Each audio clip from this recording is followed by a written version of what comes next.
Just to clear up any misconceptions, I can play tennis a heck of a lot better than I can snowboard. So over the weekend, I got a little bit of practice at speaking in front of large crowds.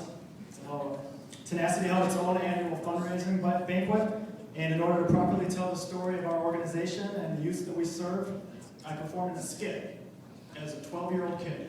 And that was very convincing, right, Scott? Excellent, excellent. Now, the main benefit of behaving like I'm 12 in front of 700 people is that it allowed me to hide the fact that I was actually pretty nervous. And tonight, I don't have that luxury. So, speaking as a composed 25-year-old actually seems quite a bit more daunting right now. But what I'm feeling is a good type of nervousness because I'm very thrilled to be able to talk about my students and about the organization that I work with. My experiences with sport-based youth development, both at SOS Outreach and at Tenacity, have been very life-changing for me, and I'm beyond thrilled to be able to speak about it. At Tenacity, our program is built right into the school day, so I see my middle school students 4 times a week. They come to us 2 days for their tennis, and then another 2 days for literacy enrichment. And this relatively high amount of time that I'm able to spend with my students puts us in a position to see firsthand the tremendous impact that our program can have. And how do I know that what we're doing is working? I see students stop by the Tenacity classroom during their free time just to check in with us.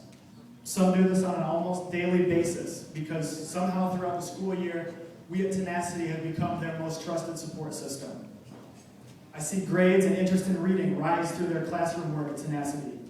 I see students with severe behavioral problems focus all of their energy on controlling these impulses because they know that they'll get to play in our team tennis matches if they're able to behave.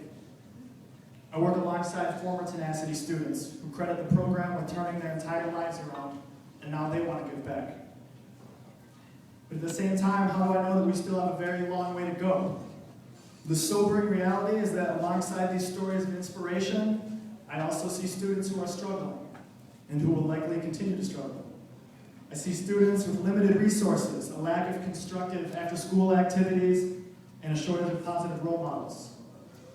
I see students dealing with uncertain home lives, facing any combination of personal adversity, violence, trauma, abuse.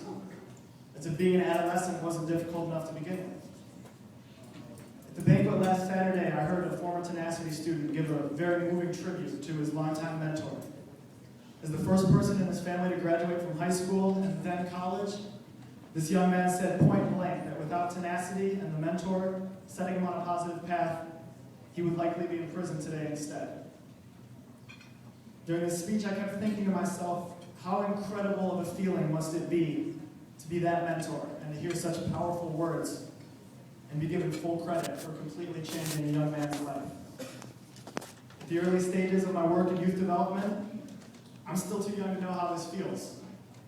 However, I strongly suspect that by making a collective commitment to seeing this through in the long term and to get our success to this mission, we all have the opportunity to find out how that feels. Thank you.